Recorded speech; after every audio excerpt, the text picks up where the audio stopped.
Assalamualaikum warahmatullahi wabarakatuh. Kami dari Waalaikumsalam warahmatullahi wabarakatuh.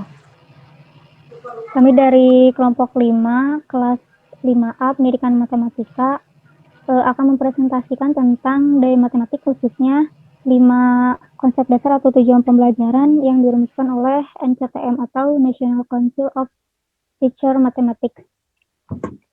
Untuk yang pertama adalah pendahuluannya,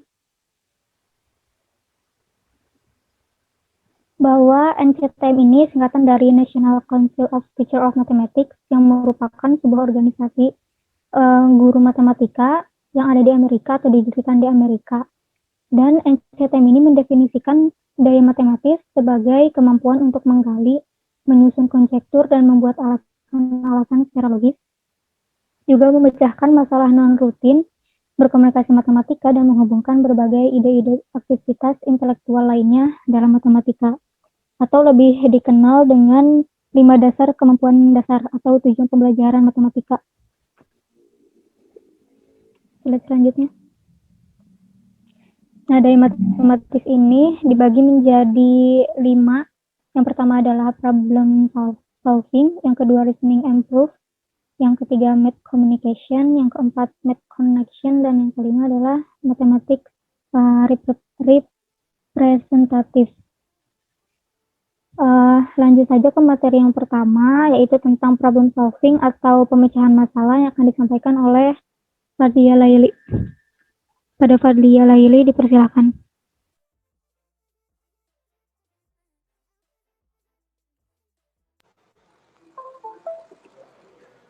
Ya, baik, makasih buat Saudari Vivi. Untuk pembahasan daya matematis yang pertama yaitu tentang pemecahan masalah atau problem solving.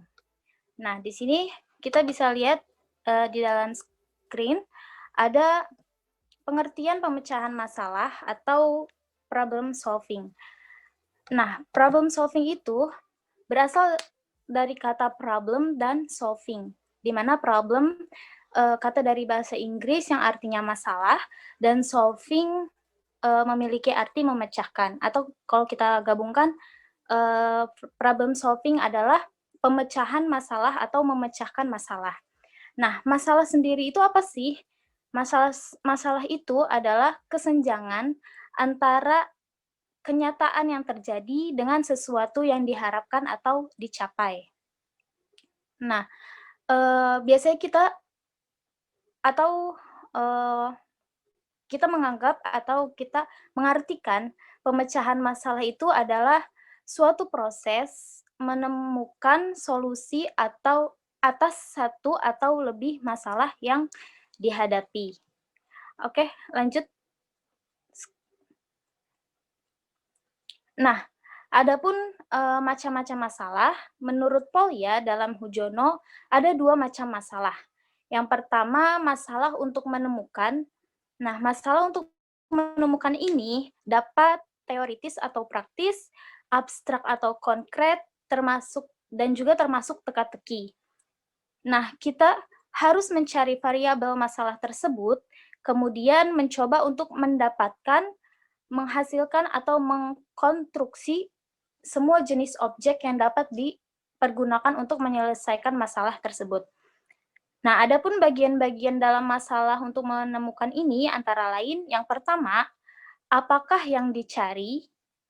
Yang kedua, bagaimana data diketahui? Dan yang ketiga, bagaimana caranya? Nah, untuk macam masalah yang kedua, yaitu masalah untuk membuktikan. Masalah untuk membuktikan ini adalah untuk menunjukkan bahwa suatu pernyataan itu benar atau salah, atau bahkan tidak keduanya gitu. Jadi kita harus menjawab pertanyaan yang apakah pernyataan itu benar atau salah. Nah, bagian utama masalah jenis ini adalah hipotesis dan konklusi dari suatu teorema yang harus dibuktikan kebenarannya. Nah, kita sering ya banyak menemukan soal-soal di dalam pelajaran matematika khususnya, dan ternyata semua soal itu belum berarti itu adalah masalah. Jadi ada beberapa soal yang tidak bisa dibilang itu masalah. Suatu soal bisa disebut masalah jika memenuhi ciri-ciri. Nah, di sini ada ciri-ciri suatu soal bisa disebut problem atau disebut masalah jika memenuhi dua hal. Nah, yang pertama yaitu challenging atau soal tersebut menantang pikiran. Dan yang kedua, noun rutin atau soal tersebut tidak otomatis diketahui cara penyelesaiannya. Misal, ada soal nih. Kita mendapatkan soal, bagaimana sih bentuk segitiga sama kaki itu?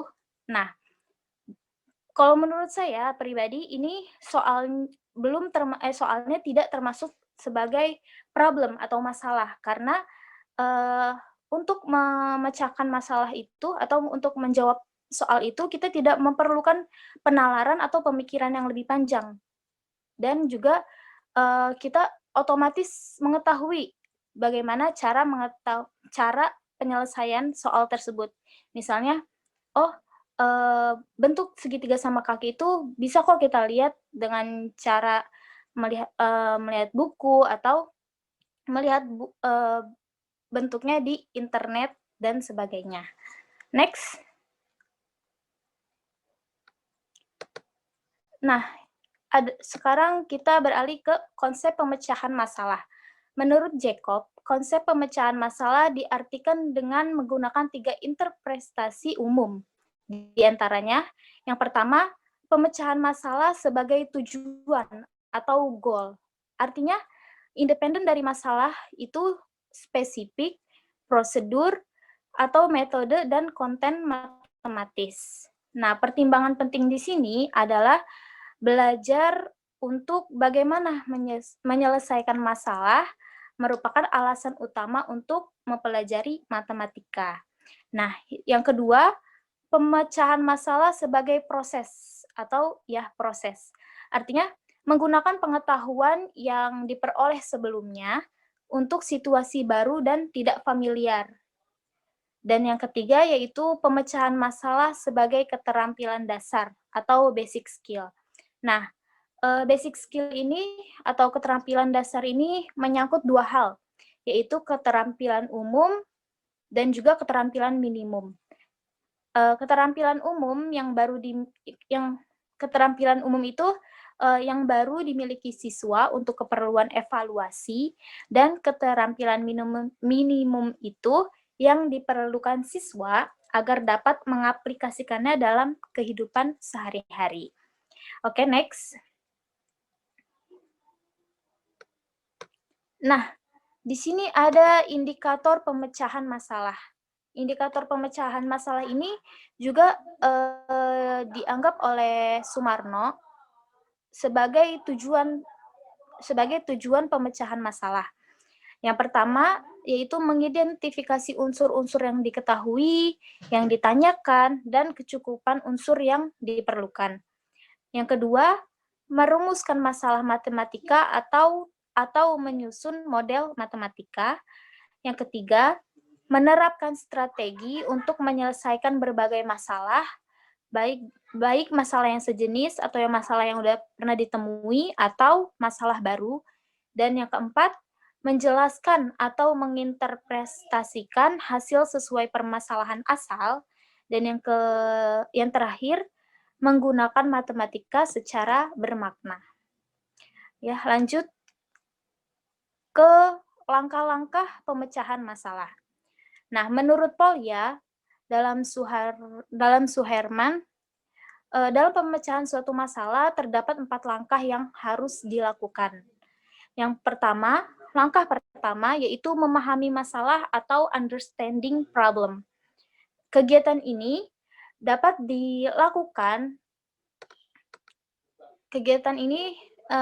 dilakukan dengan mendaftarkan atau kita mencari hal-hal apa saja yang diketahui, yang tidak diketahui atau yang ditanyakan, dan membuat notasi dari unsur yang diketahui dan ditanyakan. Nah, langkah kedua adalah merencanakan penyelesaiannya atau devising a plan. Nah, merencanakan apa sih yang kita lakukan dalam tahap ini, yaitu mencoba mencari atau mengingat masalah yang pernah diselesaikan sebelumnya, yang memiliki kemiripan dengan masalah yang sedang kita hadapi. Misalnya, mencari polanya, terus atau aturannya, menyusun prosedur penyelesaiannya. Yang ketiga, menyelesaikan masalah sesuai rencana. Jadi tadi kan di langkah kedua kita membuat rencana bagaimana polanya, prosedur atau strukturnya. Nah, di yang langkah ketiga ini kita menyelesaikan masalah sesuai rencananya, rencana yang tadi kita kita laksanakan. Nah, dan yang keempat ini memeriksa kembali prosedur dan hasil penyelesaian atau looking back. Jadi di langkah ketiga tadi kita sudah menyelesaikan, sudah menjalankan rencana penyelesaian yang sudah direncanakan. Di tahap keempat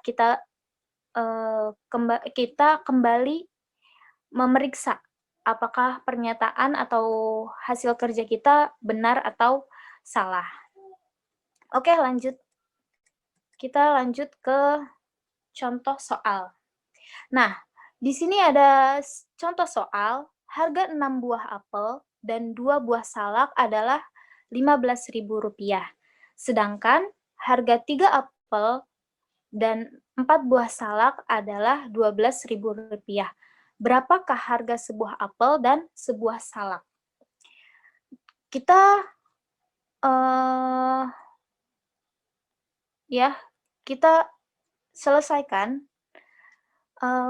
Di sini ada penyelesaiannya, yang kita mengikuti langkah-langkah tadi ya, langkah-langkah pemecahan masalah yang 4 tadi. Yang pertama yaitu pemahaman masalah atau understanding problem. Seperti yang tadi dijelaskan, langkah pertama itu kita mendaftarkan atau bisa menuliskan apa saja yang diketahui dan apa yang tidak diketahui atau ditanyakan. Nah, di sini tertulis diketahui 6 buah apel dan 2 buah salak sama dengan Rp15.000, 3 buah apel dan 4 buah salak sama dengan Rp12.000, dan yang ditanyakan harga sebuah apel dan sebuah salak. Harga 1 apel dan harga 1 salak. Jadi masing-masing ya. Nah, kita berlanjut lagi ke langkah yang kedua, yaitu perencanaan penyelesaian atau devising a plan. Nah, devising a plan ini kita bisa membuat persamaannya, yaitu kita jadikan X itu sebagai apel, atau X sama dengan apel, dan Y sebagai salak atau Y sama dengan salak. Nah, kita kembali ke soal tadi yang diketahui bahwa 6 apel ditambah 2 salak sama dengan 15.000, dan kita bisa tulis dengan variabel yang sudah kita buat atau persamaan yang sudah kita buat tadi dengan menjadi persamaan 6x ditambah 2y sama dengan 15.000, dan 3 apel ditambah 4 salak sama dengan Rp12.000, atau kita ubah ke persamaannya yaitu 3x ditambah 4y sama dengan 12.000. Ini kita boleh lanjut, sudah mencapai langkah kedua pemecahan masalah. Nah, kita lanjut lagi ke langkah ketiga dalam pemecahan masalah. Nah, langkah ketiga ini yaitu pelaksanaan penyelesaian atau pelaksanaan perencanaan yang tadi dibuat. Nah, dalam pelaksanaan penyelesaian ini, kita bisa menentukan harga sebuah apel dan sebuah salak dengan metode eliminasi nilai Y, Nah, mungkin di sini tadi sudah dijelaskan bahwa di tahap ini kita bisa menggunakan cara atau metode yang pernah kita temui atau kita pelajari sebelumnya. Atau bisa saja ini dijelaskan langsung oleh gurunya dengan menggunakan metode eliminasi. Nah, di sini kita mengeliminasikan nilai Y, maka persamaan 6x ditambah 2y sama dengan 15, dan persamaan 3X ditambah 4Y sama dengan 12. Kita eliminasikan dengan persamaan pertama kita kalikan 2 dan persamaan kedua kita kalikan 1. Dengan hasil persamaan pertama yaitu 12X ditambah 4Y sama dengan 30.000 dan persamaan kedua 3X ditambah 4Y sama dengan 12.000. Karena kita ingin mengeliminasikan nilai Y, maka kita kurangi. Sehingga hasilnya 9X ditambah 9X sama dengan 18.000. Nah, kita bagi ya, kita pindah ruaskan. X sama dengan 18.000 dibagi 9 sama dengan 2.000 atau X sama dengan 2.000. Nah, kita sudah dapat nih nilai X-nya yaitu sama dengan 2.000 ya. Nah, jika X sama dengan 2.000, maka kita substitusikan atau kita masukkan nilai X sama dengan 2.000 ini ke persamaan. Boleh ke persamaan pertama atau ke persamaan kedua, tapi kita bisa lebih sederhana atau lebih mudah ke persamaan kedua yang lebih kecil persamaannya. Nah, kita masukkan ke persamaan kedua, yaitu 3X ditambah 4Y sama dengan 12.000. Nah, X-nya tadi telah diketahui ya, bahwa X-nya itu sama dengan 2.000 rupiah. Jadi, 3 dikali 2.000 rupiah ditambah 4Y sama dengan 12.000. Nah, 3 dikali 2.000 sama dengan 6.000 ditambah 4Y sama dengan 12.000. Nah, sisi kanan dan sisi kiri kita sama-sama kurangi dengan 6.000 supaya tersisa variabel Y. Ya, persamaan yang memiliki variabel Y. Nah, tersisa 4Y sama dengan 12.000 dikurangi 6.000. 12.000 dikurangi 6.000 yaitu 6.000. Jadi 4Y sama dengan 6.000. Karena kita mencari Y-nya, maka Y sama dengan 6.000 dibagi 4. Nah, hasilnya Y sama dengan 1.500. Jadi, udah diketahui ya nilai X dan juga nilai Y-nya. Nilai X yaitu apel dan nilai Y itu adalah salak. Nah, nilai X-nya adalah 2.000 dan nilai Y-nya adalah 1.500 atau harga apel sama dengan 2.000 dan harga sebuah salak adalah 1.500. Oke, lanjut. Nah, sekarang kita ke langkah terakhir, yaitu pengecekan kembali atau looking back. Kita cek lagi nih, tadi benar nggak sih harga sebuah salak itu 1.500 dan harga sebuah apel itu 2.000. Nah, kita caranya dengan mensubstitusikan nilai X dan Y ke dalam persamaan. Karena tadi kita udah substitusikan ke persamaan kedua, sekarang kita substitusikan ke persamaan pertama, yaitu 6X ditambah 2Y sama dengan 15.000, di mana X-nya 2.000 dan Y-nya 1.500. Jadi kita ganti ya X dan Y-nya, jadi 6 dikali 2.000 ditambah 2 dikali 1.500 sama dengan 15.000. 6 dikali 2.000 sama dengan 12.000 ditambah 2 kali 1.500 sama dengan 3.000, menghasilkan 3.000 sama dengan 1.500. Nah, 12.000 ditambah 3.000 yaitu 15.000. Jadi 15.000 sama dengan 15.000. Nah, di sini kita bisa lihat ya bahwa ruas kanan dan ruas kiri itu sama nilainya. Jadi, setelah disubstitusikan nilai X dan Y ke dalam persamaan, didapatkan ruas kiri sama dengan ruas kanan. Jadi, maka jadi benar bahwa nilai X atau harga sebuah apel itu yang dinotasikan dengan X adalah 2.000, dan harga sebuah salak yang dinotasikan dengan Y atau variabel Y sama dengan 1.500.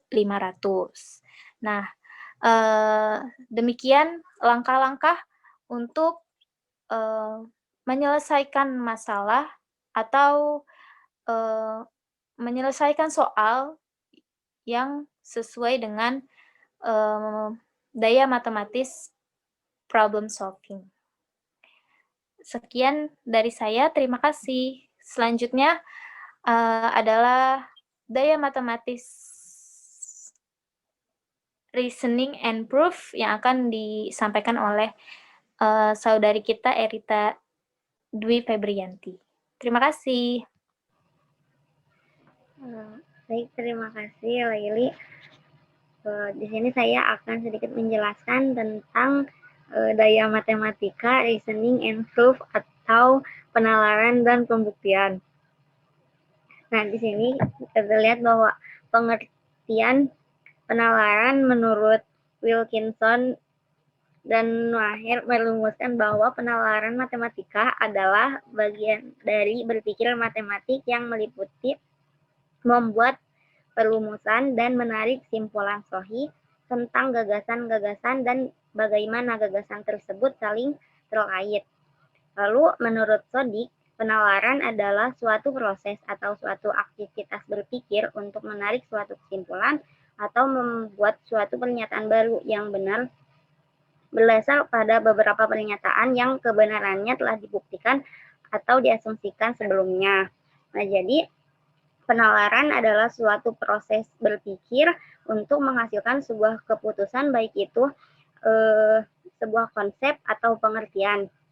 Nah, penalaran itu sendiri terfokus terhadap kesimpulan dari pernyataan ide-ide yang telah dibuktikan secara ilmiah. Nah, selanjutnya yaitu ada pembuktian. Pembuktian menurut NCTM yaitu pembuktian matematis merupakan suatu cara formal untuk mengekspresikan penalaran dan pembenaran. Lalu menurut Bida, pembuktian yaitu melibatkan pembenaran dan dugaan matematis menjadi benar dalam rangka dugaan tersebut dapat berlaku menggunakan penalaran yang valid atau logis. Nah, jadi pembuktian yaitu proses menguji dugaan atau kesimpulan sehingga dugaan atau kesimpulan tersebut dapat terbukti kebenarannya. Nah, hubungan dari penalaran dan hubungan dari penalaran dan pembuktian itu sangat erat sekali karena dalam pelaksanaan pembuktian dapat meningkatkan kemampuan penalaran seseorang terhadap matematika. Begitu pula dengan kemampuan penalaran dapat membantu siswa menyelesaikan pembuktian dan dapat menyimpulkan suatu masalah matematika. Nah,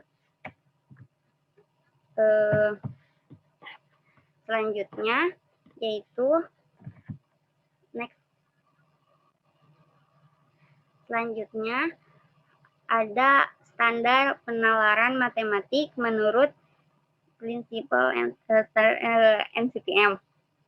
Nah, yang pertama ada mengenal penalaran sebagai aspek mendasar dari matematika. Yang kedua ada membuat dan menyelidiki dugaan matematik.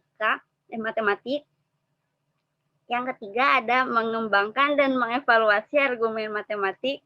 Dan yang terakhir ada memilih dan menggunakan berbagai tipe penalaran. Next. Selanjutnya yaitu kemampuan yang tergolong dalam penalaran atau indikator penalaran matematika menurut standar proses NCTM. Yang pertama ada menarik kesimpulan yang logis.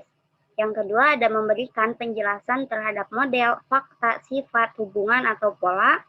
Yang ketiga ada memperkirakan jawaban dan proses solusi. Yang keempat menggunakan pola hubungan untuk menganalisis situasi atau membuat analogi, generalisasi, dan menyusun konjektur.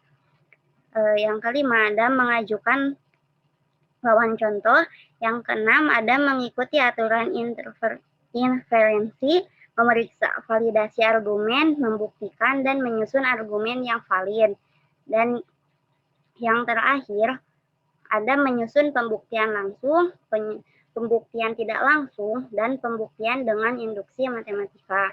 Nah, berdasarkan indikator yang telah tadi kita sebutkan, penalaran tersebut bertujuan untuk membuat siswa dapat berpikir lebih kritis dan logis, mengetahui penjelasan yang berkaitan dengan model fakta, sifat hubungan atau pola, dapat melakukan dugaan sementara atau hipotesis, dapat melakukan pembuktian dan penalaran deduktif, dapat membedakan antara argumen yang valid ataupun sebaliknya. Next. Nah, implementasi penalaran dan pembuktian di sekolah.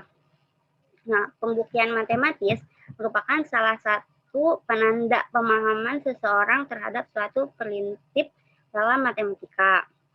Jadi, jika seseorang itu telah dapat membuktikan suatu masalah atau suatu definisi teorema, nah berarti orang tersebut telah memiliki penalaran pemahaman yang telah baik. Nah, lalu pembuktian matematis melibatkan logika matematika. Nah, dalam reasoning and proof ini memang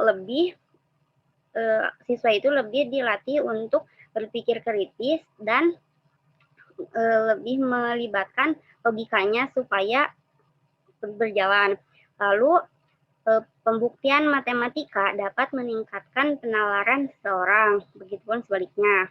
Nah, pembuktian matematis jarang digunakan di sekolah, sehingga mengakibatkan lemahnya siswa dalam menyusun bukti.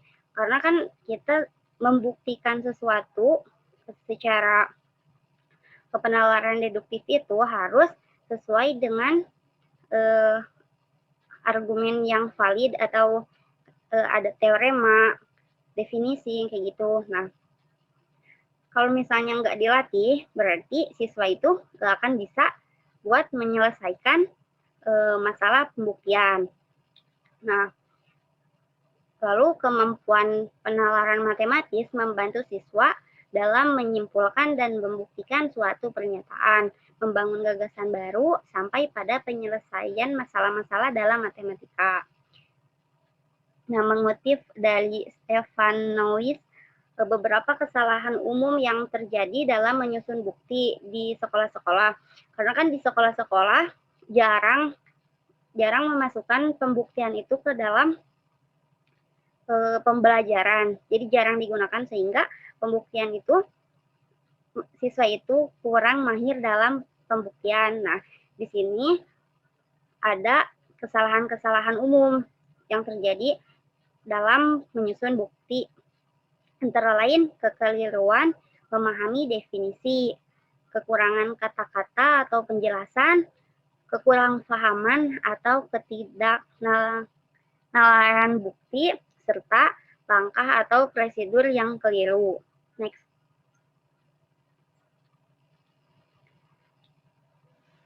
Nah, secara garis besar, penalaran terbagi menjadi dua, yaitu penalaran deduktif dan penalaran induktif. Menurut Pitt, dalam Sumarlemo, penalaran deduktif adalah proses penalaran yang pengetahuan prinsip atau pengamalan umum yang menentukan kita memperoleh kesimpulan untuk sesuatu yang khusus. Jadi, secara simpelnya, penalaran deduktif itu penalaran yang dari sesuatu yang umum ke sesuatu yang khusus. Nah, penalaran deduktif itu ada pendekatannya. Nah, pendekatannya itu proses penalaran yang bermula dari keadaan umum kepada keadaan khusus sebagai pendekatan pengajaran yang bermula dengan menyajikan aturan, prinsip umum, itu keadaan ke dalam khusus. Nah, jadi dalam penalaran deduktif ini melibatkan melibatkan ke perumusan, pokoknya argumen-argumen yang telah terbukti kevalidannya. Nah, selanjutnya untuk penalaran induktif, penalaran induktif adalah menurut Dahlan, penalaran induktif adalah proses penalaran yang menurunkan prinsip atau aturan umum dari pengamatan hal-hal atau contoh-contoh khusus. Nah, jadi penalaran induktif itu secara singkatnya dari sesuatu yang khusus kepada sesuatu yang umum. Nah, dan pendekatannya itu melihat dari segi observasi indrawi atau pengamatan atau secara empirik. Nah, penalaran secara induktif ini dia bisa dicontohkan dengan misalnya kita memberikan soal tentang sifat-sifat segitiga. Nah, memberikan soal sifat-sifat, lalu tentukanlah bangun apa tersebut, kayak gitu. Nah, langsung saja kita masuk ke contoh soal. Next. Nah, di sini ada contoh soal, yaitu diketahui sebuah bangun ruang sisi datar yang memiliki 8 buah titik sudut, 6 sisi yang sama besar, panjang setiap rusuknya sama, dan memiliki volume sebesar 343 cm3. Nah, tentukanlah A. Jenis bangun ruang sisi datar tersebut. B. Tentukan luas permukaan bangun ruang tersebut.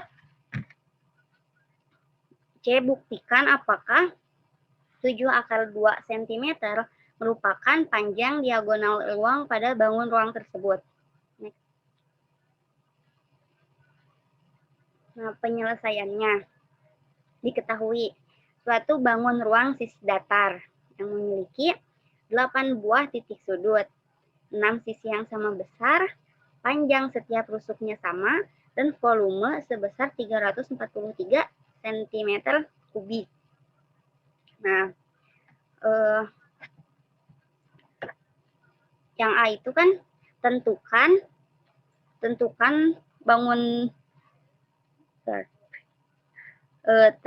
jenis bangun ruang sisi datar tersebut. Nah, kita melihat dari ciri-ciri yang diketahui di dalam soal, ciri-ciri tersebut merujuk ke sifat-sifat yang dimiliki oleh bangun ruang kubus, sehingga bangun ruang tersebut adalah kubus. Karena kubus itu memiliki 8 buah titik sudut, 6 sisi yang sama besar, panjang setiap rusuknya sama, memiliki 12, jumlah rusuknya memiliki 12. Nah, soal yang A ini merupakan contoh dari soal penalaran induktif karena dia dari khusus ke umum. Yang khususnya itu dari sifat-sifat atau ciri-ciri dari kubus tersebut dan umumnya bangun ruang kubusnya. Nah, selanjutnya yaitu tentukan luas permukaan bangun ruang tersebut. Nah, untuk mengetahui luas permukaan, kita memerlukan mengetahui berapa panjang sisi dari kubus tersebut. Sedangkan diketahui belum ada sisinya, sehingga langkah pertama yang harus kita cari adalah mencari sisi dari bangun ruang tersebut dengan menggunakan rumus volume. Nah, di sini kita telah memiliki volume 343 cm3. Kita substitusikan, nah sehingga 343 cm3 sama dengan S pangkat 3. S pangkat 3 itu kan rumus volume suatu kubus. Nah, selanjutnya yang kita cari itu S saja atau satu sisi saja, sehingga kedua ruas itu diakar pangkat 3 kan. Nah, ruas kiri dan ruas kanan, sehingga menghasilkan panjang sisi dari kubus tersebut yaitu 7 cm. Nah, selanjutnya kan yang ditanyakan itu luas permukaan kubus. Nah, jadi kita langsung masuk ke dalam rumus luas permukaan kubus. Yang rumusnya yaitu 6 dikali S kuadrat. Nah, 6 itu dari mana? Karena kan kubus memiliki 6 sisi. 6 sisi tersebut yaitu bangun datar persegi. Dan bangun datar persegi luasnya itu sisi kali sisi. Nah, jadi suatu kubus memiliki 6 buah sisi bangun datar persegi. Jadi di sini 6 dikali luas persegi atau sisi kali sisi. Jadi 6 dikali 7 cm kuadrat. Nah, jadi 6 dikali 49 cm kuadrat. Jadi luas permukaan kubus tersebut adalah 294 cm kuadrat. Lalu yang ketiga yaitu buktikan apakah 7 akar 2 cm merupakan panjang diagonal ruang. Nah, kita lihat gambar di samping. Nah, gambar di samping itu ada sebuah kubus yang ada garis A ke C. A ke C itu merupakan diagonal bidang. Lalu dari E ke C atau C ke E itu merupakan diagonal ruang. Nah, yang ditanyakan apakah 7 akar 2 itu panjang diagonal ruang? Nah, kita langsung masuk ke rumusnya saja. Nah, untuk mencari panjang diagonal ruang, kita menggunakan rumus Pitagoras. Nah, rumus Pitagorasnya itu AC kuadrat ditambah AE kuadrat, akar dari AC kuadrat ditambah AE kuadrat. Nah, lalu kan kita telah mengetahui bahwa sisi atau panjang sisi atau panjang rusuk dari suatu kubus tersebut adalah 7 cm, maka AE memiliki panjang atau dia memiliki rusuk 7 cm kuadrat. Nah, kita belum mengetahui AC itu berapa nilainya, maka kita harus mencari panjang AC terlebih dahulu. Nah, di sebelah kanan itu terlihat AC. Untuk mencari AC yaitu akar dari AB kuadrat ditambah BC kuadrat. Nah, AB kuadrat itu atau AB merupakan panjang rusuk dan BC juga merupakan rusuknya. Jadi kedua-duanya kan sama memiliki 7. Jadi tinggal disubstitusikan. AC sama dengan akar 7 cm kuadrat ditambah 7 cm dikuadratkan. Nah, AC sama dengan akar dari 49 cm kuadrat ditambah 49 cm kuadrat. AC sama dengan akar 98 cm kuadrat. Nah, lalu dikeluarkan akar sehingga AC memiliki nilai 7 akar 2 cm.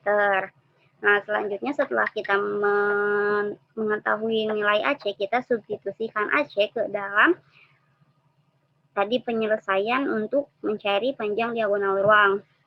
Nah, kita langsung substitusikan 7 akar 2 cm dikuadratkan, sehingga C sama dengan akar 49 dikali 2 cm kuadrat ditambah 49 cm.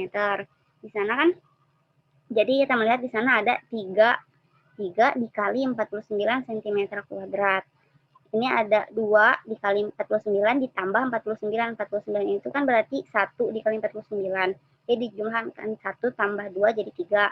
Nah, lalu dikeluarkan akar atau disederhanakan sehingga CE sama dengan 7 akar 3 cm. Nah, kita kembali ke soalnya itu kan apakah 7 akar 2 cm merupakan panjang diagonal ruang. Nah, kita mendapatkan hasil dari perhitungan diagonal ruang tersebut adalah 7 akar 3, sehingga 7 akar 2 bukan merupakan diagonal ruang. Nah, untuk penyelesaian soal yang B dan yang C ini merupakan penalaran deduktif karena melibatkan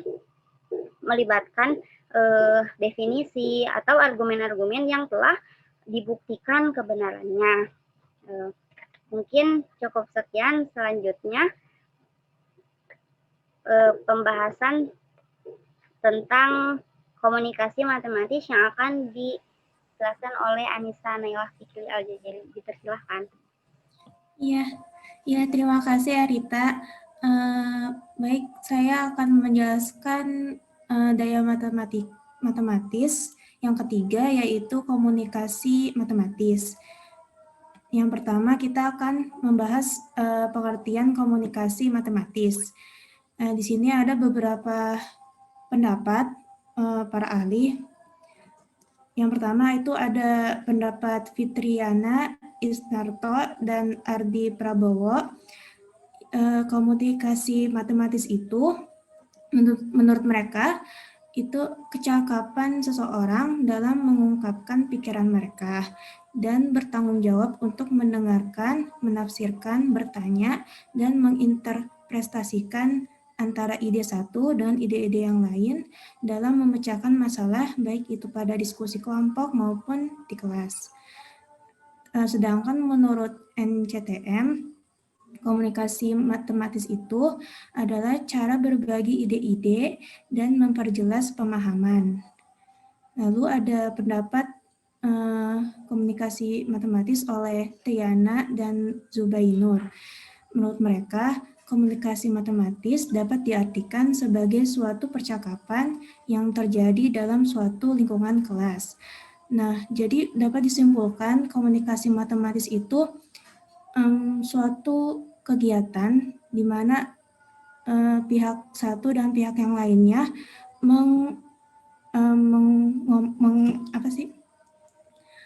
menyampaikan dan mengungkapkan pikiran mereka masing-masing dalam menyelesaikan suatu permasalahan.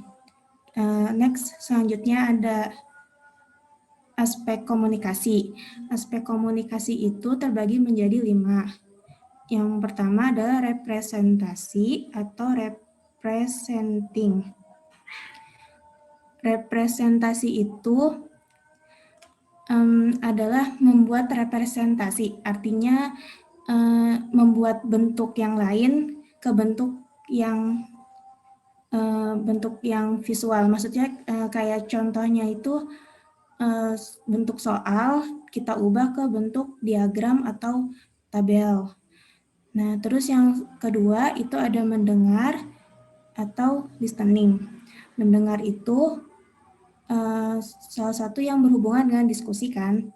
Nah, kemampuan dalam mendengar topik-topik dalam diskusi itu akan berpengaruh pada kemampuan siswa dalam menyampaikan atau memberikan pendapat mereka.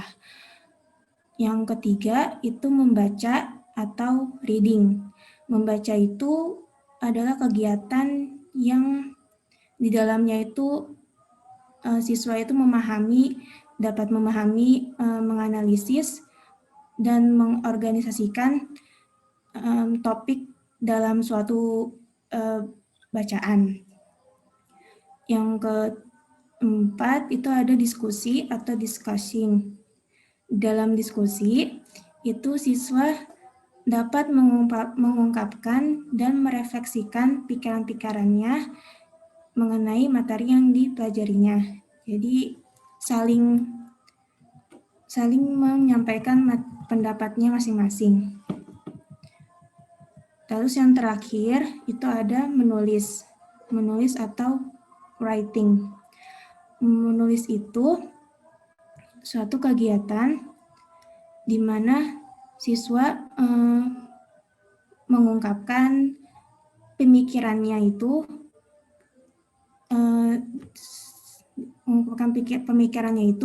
dan diuraikan ke dalam bentuk media seperti tulisan atau media seperti kertas atau komputer. Selanjutnya, next.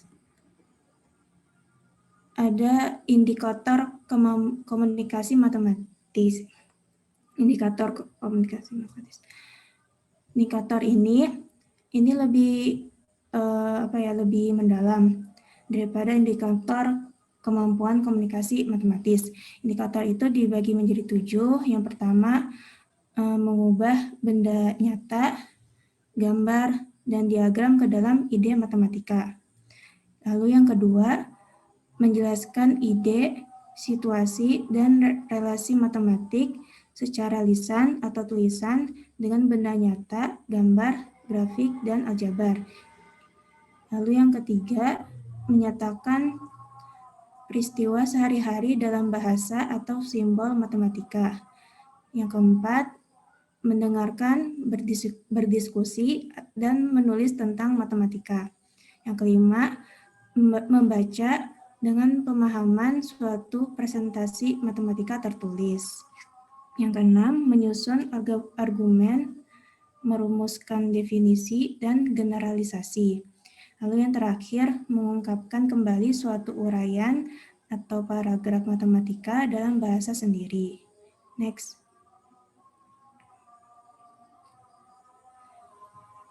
Nah, sekarang ada indikator kemampuan komunikasi matematis. Indikator ini berdasarkan standar Principle and Standard for School Mathematics dari NCTM. Ini bisa terbagi menjadi 3. Kita bisa mengkodenya menjadi K1, K2, dan K3.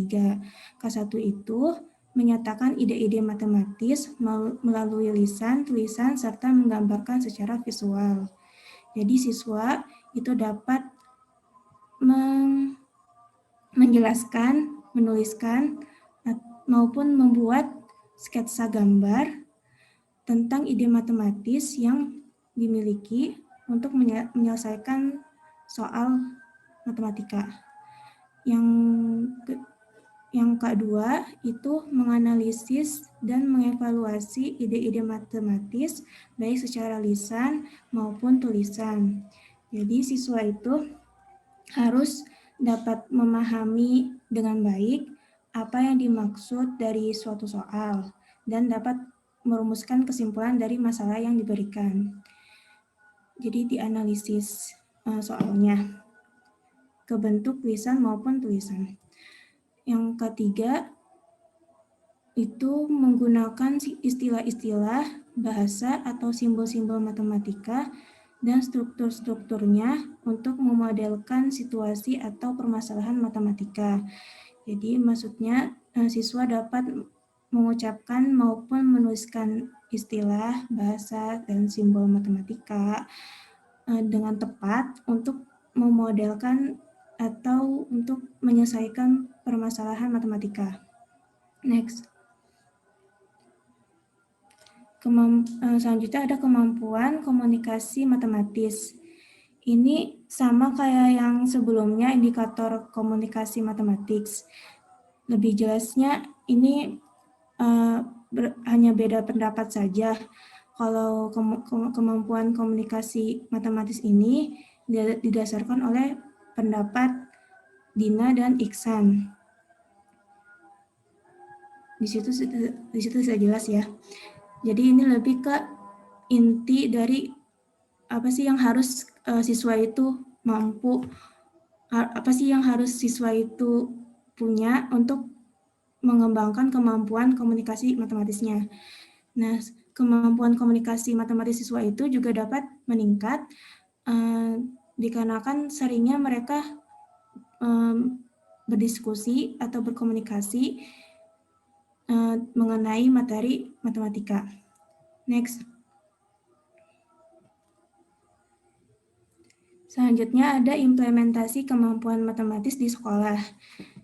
Di sini ada contohnya. Yang pertama itu ada guru itu berusaha untuk membentuk pembelajaran yang kaya akan komunikasi matematis.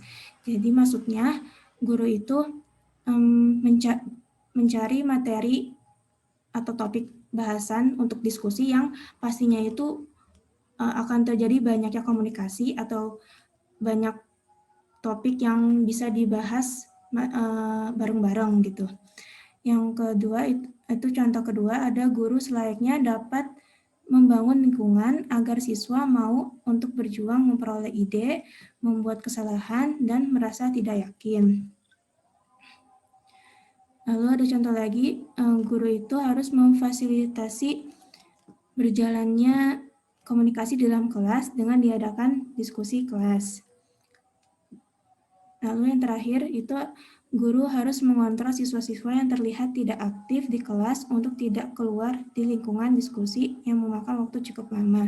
Jadi dalam diskusi itu semua pihak, siswa dan guru itu harus berpartisipasi dalam diskusi tersebut. Terima kasih. Selanjutnya ada contoh soalnya.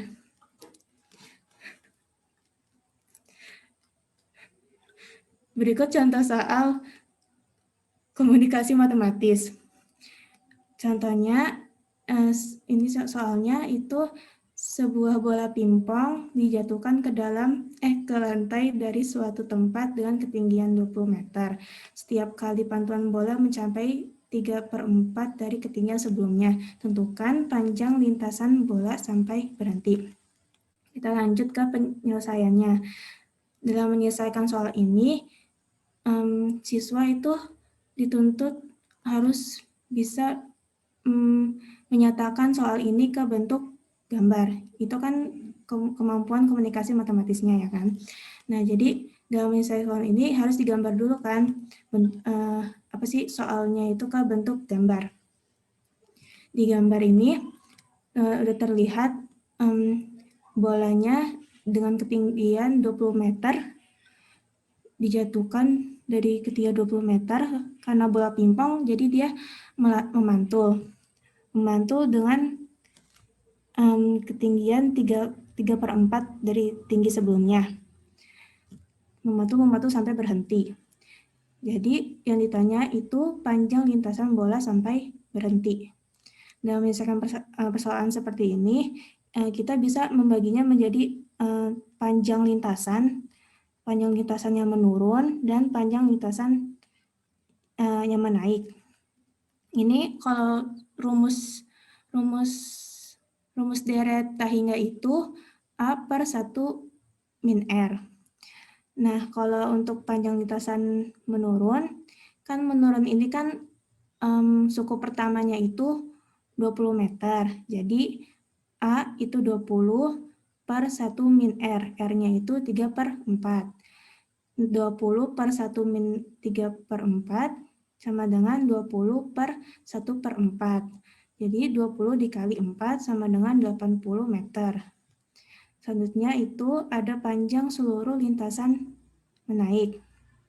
Nah, kalau menaik itu kan suku pertamanya itu yang sebelah yang kedua ini.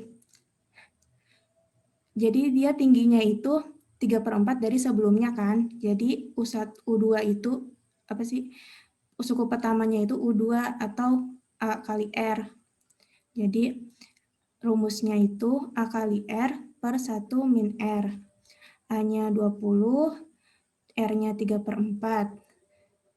Dimasukkan ke rumus tadi, 20 dikali 3/4 itu 15, per 1 min 3/4 itu 1/4.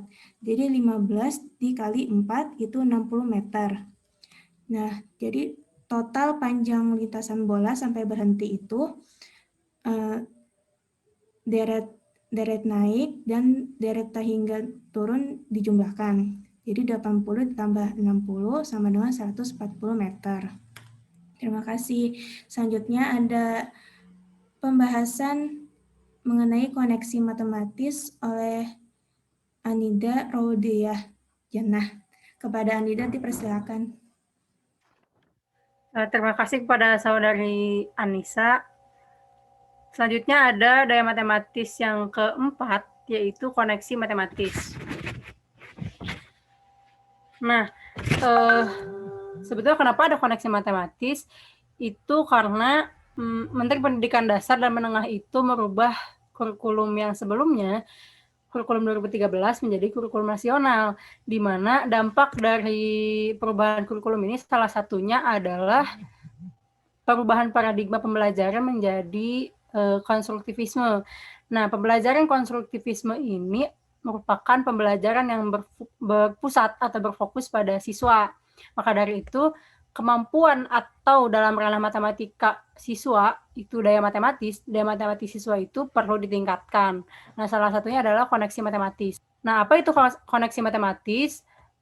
Koneksi itu adalah yang berasal dari bahasa Inggris atau connection, yang artinya hubungan. Nah, secara umumnya, koneksi itu adalah hubungan atau keterkaitan. Nah, maka koneksi matematis ini adalah keterkaitan antara konsep-konsep matematika yang berhubungan dengan matematika itu sendiri, ataupun keterkaitan konsep matematika dengan kehidupan dunia nyata. Nah, kemudian Adira Kasibi menjelaskan bahwa koneksi matematis ini bisa diartikan juga sebagai keterkaitan secara internal maupun eksternal. Nah, keterkaitan secara internal ini adalah keterkaitan konsep matematika dengan konsep matematika yang lain.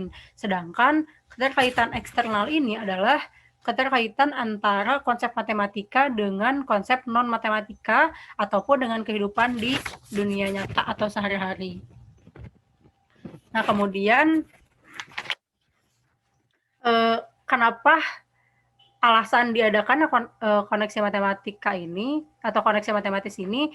Menurut NCTM 2000, ilmu matematika ini bukanlah atau tidak terpartisi dari berbagai topik yang berbeda, melainkan topik-topiknya itu saling keterkaitan. Nah, tidak hanya konsep matematis dengan konsep matematika dan konsep matematika saja, tetapi keterkaitan ini antara konsep matematika dengan permasalahan kita di dunia nyata ataupun dengan konsep non-matematika. Kemudian dalam pembelajaran matematika itu salah satu aktivitas siswa adalah mengolah ataupun menghubungkan ide-ide atau gagasan-gagasan matematis. Nah, di sini untuk menghubungkan ide-ide atau gagasan-gagasan matematis ini diperlukanlah kemampuan koneksi matematis. Nah, Rismawati, Irawan, dan Susanto mengemukakan bahwa ada 7 kemampuan koneksi matematis. Yang pertama, ada menghubungkan pengetahuan konseptual dan prosedural. Yang kedua, ada menggunakan matematika pada topik lain. Yang ketiga, menggunakan matematika dalam aktivitas kehidupan. Yang keempat, melihat matematika sebagai kesatuan yang terintegrasi. Yang kelima, menerapkan kemampuan berpikir matematis. Yang keenam, menggunakan koneksi antara konsep-konsep matematika. Dan yang terakhir, ada mengenal berbagai representasi untuk konsep yang sama. Nah, selanjutnya ada tahapan koneksi matematis. Dalam lingkup tahapan koneksi matematis ini ada aspek-aspek yang berkaitan dengan koneksi matematis. Yang pertama ada penyatuan tema-tema atau unifying themes. Yang pertama itu ada perubahan atau change. Perubahan di sini contohnya adalah misal ada satu titik koordinat X, Y yang dicerminkan terhadap sebuah garis atau suatu garis, maka titik koordinat X, Y akan berubah menjadi titik koordinat X aksen, Y aksen. Nah, di situ terjadi perubahan suatu titik yang topik-topiknya adalah grafik fungsi atau koordinat dengan transformasi. Nah, yang kedua ada data. Data ini contohnya adalah data yang berpasangan yang biasanya digunakan untuk mempelajari fungsi linear. Karena data berpasangan ini biasanya ditemukan atau disajikan dalam bentuk grafik fungsi. Nah, selanjutnya ada bentuk. Bentuk ini adalah contohnya kurva. Bentuk kurva itu biasanya didapatkan dari data yang tadi disebutkan sebelumnya. Kemudian yang kedua ada proses matematis atau mathematical process. Nah, dalam proses matematis ini ada 4 aspek yang perlu diperhatikan. Yang pertama ada representasi, yang kedua ada aplikasi, yang ketiga problem solving, dan yang keempat ada reasoning. Nah, keempat aspek ini akan terus berlangsung digunakan selama seseorang mempelajari matematika. Untuk representasi itu digunakan dalam pembuatan atau membentuk suatu koneksi. Dan untuk aplikasi, problem solving, dan reasoning ini diperlukan pendekatan matematika agar seseorang itu dapat membuat suatu koneksi. Dan yang ketiga ada konektor matematis atau mathematical connectors. Nah, biasanya yang kita ketahui bahwa ada fungsi, ada matriks, kemudian ada algoritma, kemudian juga ada perbandingan, kemudian ada variabel, dan ada transformasi. Hal-hal itu tuh biasanya dijadikan sebagai konektor atau penghubung dalam mempelajari topik-topik matematika yang spektrumnya lebih luas gitu. Nah, kemudian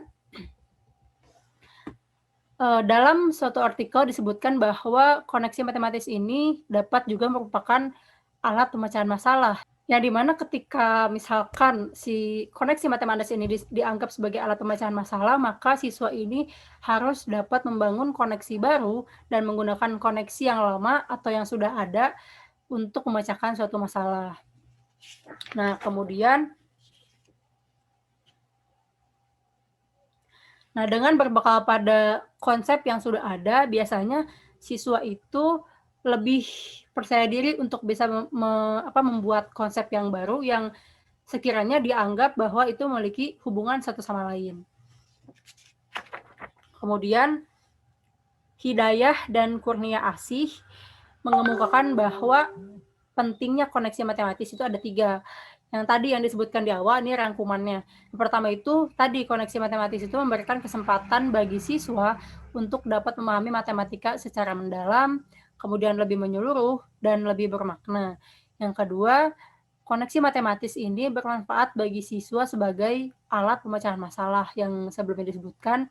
Dan yang ketiga, koneksi matematis ini meningkatkan kemandirian belajar, menumbuhkan kepercayaan dan kesadaran yang lebih tinggi tentang manfaat matematika. Karena koneksi matematis ini akan lebih mudah atau lebih bisa kita terapkan pada pembelajaran ketika kita terlatih atau dilatih terus-menerus oleh kita sendiri ataupun dipancing atau dikasih umpan, diberi umpan oleh gurunya.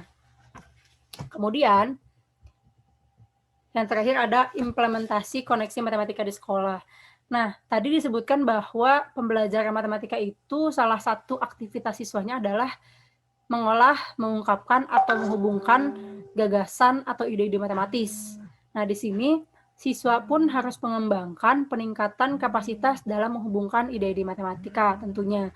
Yang kedua, guru itu harus menciptakan kondisi atau suasana kelas yang mendorong agar siswa itu dapat mengejar ide-ide matematika atau bisa mengungkapkan atau menghubungkan ide-ide matematis itu.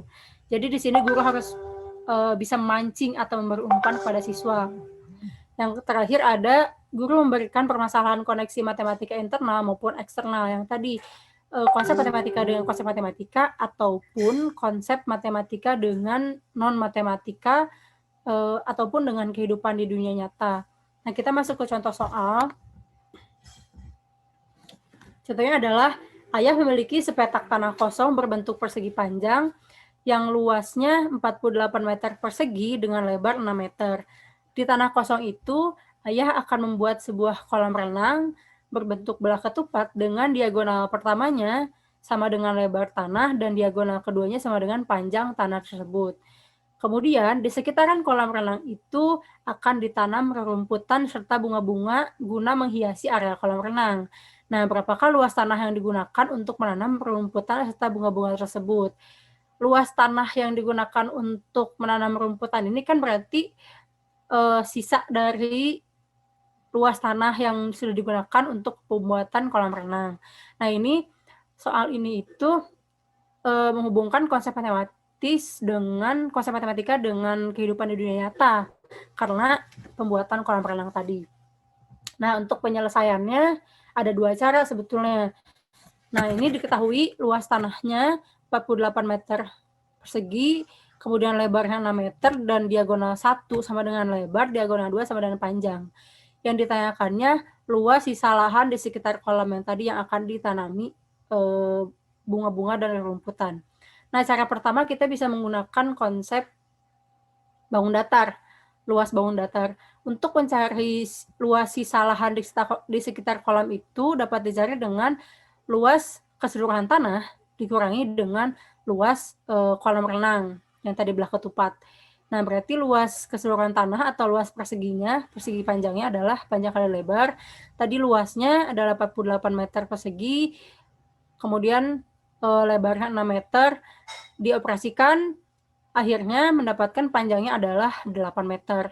Nah, tadi diketahui bahwa diagonal 1 sama dengan lebar adalah 6 meter, dan diagonal 2 sama dengan panjang adalah 8 meter. Nah, kita cari luas dari kolam renangnya terlebih dahulu. Luas dari belah ketupat adalah setengah dikali diagonal 1 dikali diagonal 2. Nah, diagonal 1-nya tadi 6 meter, kemudian diagonal 2-nya 8 meter. Nah, dioperasikanlah setengah dikali 48 meter persegi. Sama dengan 24 meter persegi. Itu adalah luas belah ketupatnya. Nah, untuk mencari luas sisa lahan di sekitar kolam, itu berarti luas persegi panjang yang tadi dikurangi dengan luas belah ketupat, yaitu 48 meter persegi dikurangi 24 meter persegi, sama dengan 24 meter persegi. Maka luas tanah yang digunakan untuk menanam rerumputan dan bunga-bunga adalah 24 meter persegi. Nah, untuk cara kedua, kita bisa menggabungkan konsep luas bangun datar atau konsep bangun datar dengan kongruensi segitiga. Nah, di sini tadi cara duanya mencari luas persegi panjang terlebih dahulu atau luas keseluruhan tanah. Itu tadi seperti yang tadi panjangnya didapatkan 8 meter. Kemudian di sini ada gambar sebuah persegi panjang, kemudian ada satu buah belah ketupat, dan jika dilihat ada 4 buah segitiga siku-siku yang kongruen atau sama besar. Nah, di sini artinya ketika kita mencari luas sisa lahan dari tanah yang tadi, itu bisa menggunakan 4 dikali luas segitiga yang kongruensi itu, segitiga siku-siku. Nah, berarti segitiga itu kan sisinya alasnya 3 meter, kemudian tingginya 4 meter ya. Di sini bisa dilihat yang ini ada 4. Nah, kemudian jika diperhatikan 4 segitiga itu memiliki ukuran yang sama atau kekongruenan.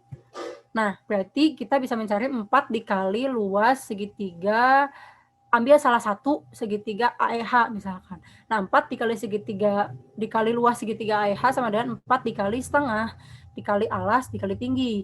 Alasnya tadi 3 meter, kemudian tingginya 4 meter, dioperasikan menjadi 2 kali 3 meter dikali 4 meter sama dengan 24 meter persegi. Maka luas tanah yang digunakan untuk menanam rerumputan dan bunga-bunga adalah 24 meter persegi. Jadi soal ini mencakup ketiganya, konsep matematika dengan konsep matematika yang lain, itu luas bangun datar dengan kekongruenan, kemudian ada konsep matematika dengan kehidupan nyata atau tadi pembuatan kolam renang. Nah, mungkin sekian penjelasan koneksi matematis. Selanjutnya mengenai representasi matematis yang akan dijelaskan oleh Vivi Fatina. Kepadanya dipersilahkan. Baik, materi yang selanjutnya atau daya matematis yang selanjutnya adalah representasi matematis. Representasi sendiri adalah parafrase kata yang memberikan arti pengulangan, atau maknanya ini, kalau dalam bahasa Inggris kan di dalam bahasa Inggris itu ada kata re ya, yang artinya adalah mengulang. Nah, representasi ini adalah pengulangan atau mengulang tentang pemaknaan sesuatu hal dengan hal yang lainnya. Jadi misalnya ada satu masalah ini itu tidak mutlak hanya bisa dipresentasikan dalam satu bentuk saja, misalnya dalam bentuk gambar saja. Bisa ada persamaan y sama dengan 2x plus 4, ini tidak hanya bisa disampaikan dalam bentuk gambar saja kah, ataukah dalam bentuk kata-kata saja, tapi juga dalam hal lain, karena setiap pemahaman setiap murid itu pasti bakal berbeda. Nah, representasi menurut Jones and Knott ini adalah model atau bentuk pengganti dari suatu situasi masalah yang digunakan untuk menemukan solusi. Misalnya, suatu masalah dapat direpresentasikan dengan objek, dengan objek, gambar, kata-kata, ataupun simbol matematika. Selanjutnya, nah menurut NCTM sendiri bahwa representasi matematis ini merupakan cara yang digunakan seorang untuk mengkomunikasikan jawaban atau gagasan matematik yang bersangkutan. Representasi matematis juga adalah kemampuan mengungkapkan ide-ide matematika seperti masalah, pernyataan, solusi, definisi, dan lain-lain ke dalam salah satu bentuk. Di antaranya ada gambar, diagram, grafik, atau tabel. Yang kedua adalah notasi matematik, numerik atau simbol aljabar, atau juga termasuk persamaan, dan teks tertulis atau kata-kata atau kalimat sebagai interpretasi dari pikirannya. Jadi representasi matematis ini intinya adalah pemahaman seseorang tentang suatu hal dalam bentuk, disampaikan dalam bentuk misalnya tabel, gambar, simbol, ataupun teks. Selanjutnya, di sini ada suatu permasalahan ya, contoh sederhananya. Misalnya ada 10 buah permen di atas sebuah meja.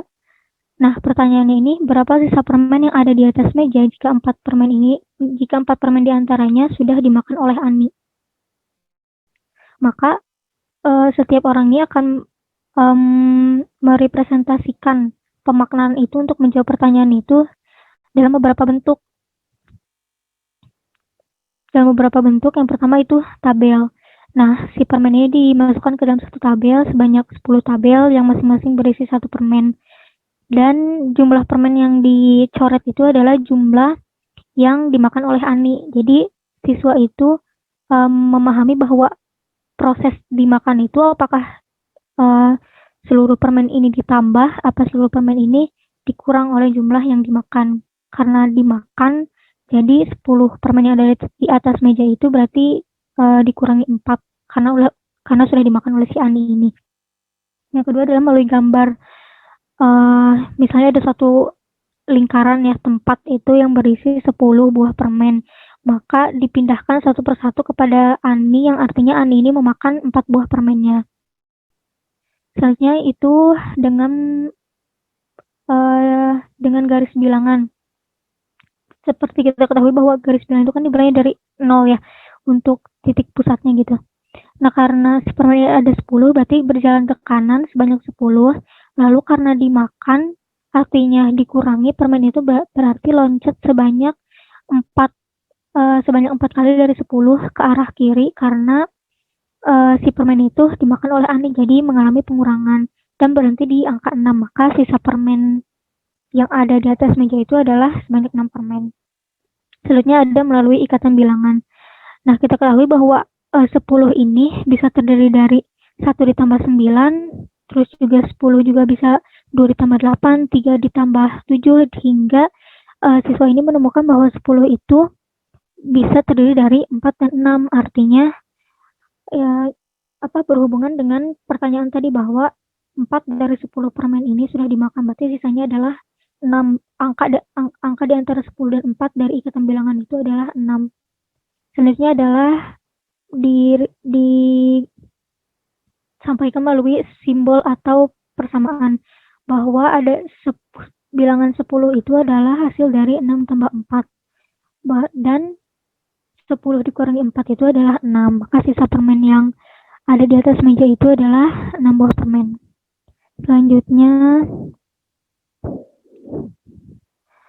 nah menurut Goldin tahun 2002 dalam Maulida tahun 2018 bahwa representasi ini bentuknya ada 2, yaitu eksternal dan internal.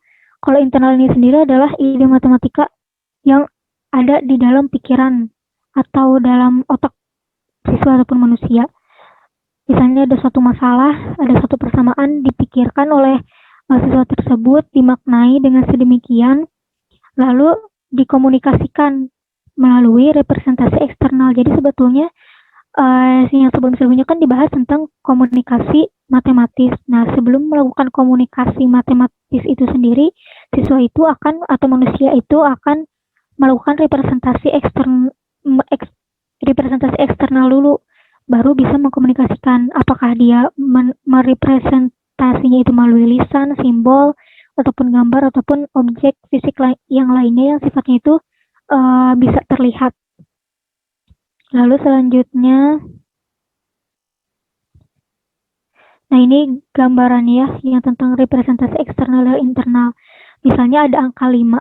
Nah, angka 5 ini bisa tergambarkan dengan bentuk 5 ya, angka sendiri gitu, atau misalnya tertulis LIMA, lalu juga verbalnya,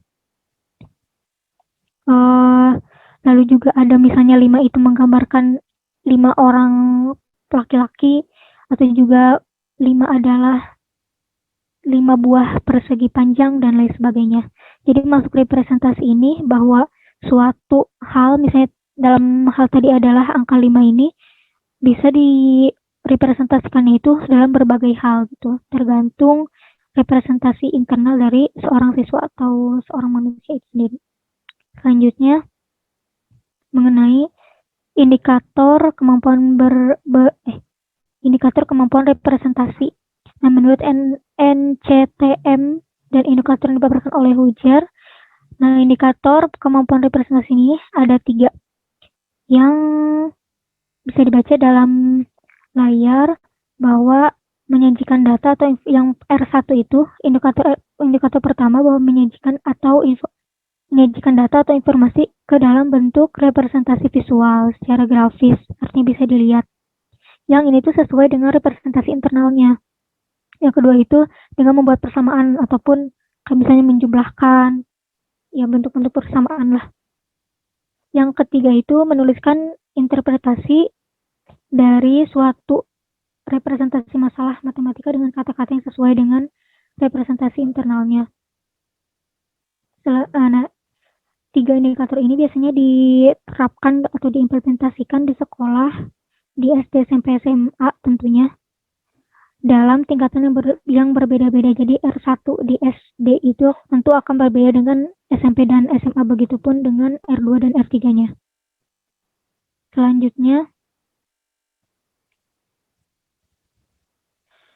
nah ini adalah standar representasi yang ditetapkan oleh NCTM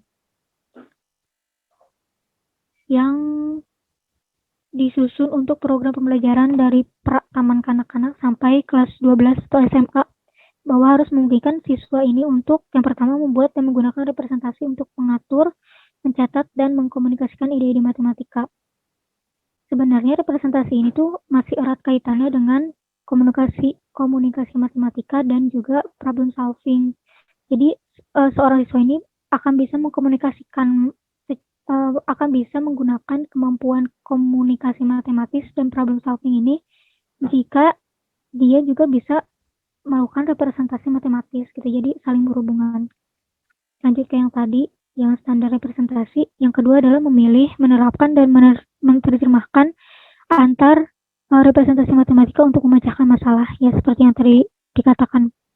Lalu yang ketiga, menggunakan representasi untuk memodelkan dan menginterpretasikan fenomena fisik, sosial, dan matematika. Lalu selanjutnya ke contoh soal. Di sini ada tentukan persamaan garis singgung lingkaran X min 2 kuadrat plus Y min 7 kuadrat sama dengan 169 di titik 7, min 5 dan gambarkan sketsa lingkarannya. Diketahui bahwa ada suatu persamaan lingkaran, kita misalkan dengan L, yaitu sekian. Nah, ini tuh merupakan persamaan umum dari lingkaran dengan bentuk X min A kuadrat plus Y min B kuadrat sama dengan R kuadrat. Maka diketahui bahwa nilai A itu adalah 2, B itu adalah 7, dan R kuadrat adalah 169. Dan suatu titik 7, min 5. Dari 7, min 5 ini didapatkan X1 sama dengan 7 dan Y1 sama dengan minus 5. Yang ditanyakan adalah persamaan garis singgung lingkaran L di 7, min 5 dan juga mensketsakan lingkaran tersebut. Selanjutnya, nah yang pertama itu mencari persamaan garis singgung lingkarannya. Nah di sini ada siswa melakukan representasi matematis dengan menggunakan rumus ataupun persamaan. yang sudah diberikan materinya gitu. Bahwa persamaan garis singgung lingkaran yang melalui dua titik itu dirumuskan dengan X1 min A dikali X min A ditambah Y1 min B dikali dalam kurung Y min B sama dengan R kuadrat. Tinggal memasukkan angkanya saja dan didapatkan satu persamaan garis singgung. Nah, si garisnya nggak digambarinnya, lupa. Garisnya itu mempunyai persamaan 5x min 12y min 95 sama dengan 0. Maka persamaan garis singgung lingkaran L adalah 5x min 12y min 95 sama dengan 0. Dan ini adalah sketsa lingkarannya. Nah, cara menggambar ataupun membuat lingkarannya itu sendiri, berarti kan harus mencari titik pusatnya dari persamaan lingkaran yang diketahui. Titik pusatnya itu dirumuskan dengan min A, min B. A-nya itu adalah setengah A kecil dari persamaan lingkaran, dan B-nya adalah setengah B dari persamaan lingkaran. Didapatkan bahwa pusatnya dia adalah 2,7. Nah, digambarkan lingkarannya itu seperti yang ada di gambar. Nah, dari soal ini tuh siswa itu yang pertama dia memiliki ide atau representasi internal mengenai apa yang harus dilakukan untuk memecahkan soal ini atau memecahkan permasalahan ini. Dia berpikir bahwa untuk mengetahui persamaan garis singgung lingkaran ini harus diidentifikasi dulu rumus yang bisa digunakan. Nah, sebelum itu juga dia harus bisa membedakan yang mana yang A, yang mana yang B, yang mana R kuadrat, dan juga X1 dan Y1. Jadi, dengan adanya hal tersebut, siswa bisa langsung masukkan ke dalam rumus si persamaan garis singgung lingkarannya.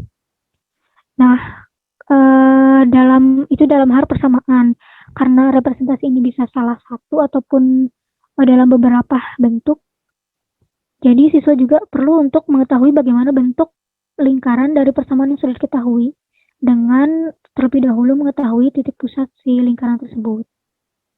Nah, sekian materi untuk representasi matematika dan juga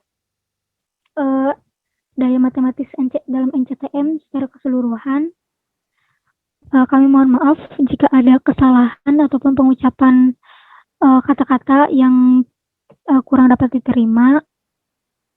Sekian dari kami. Assalamualaikum warahmatullahi wabarakatuh.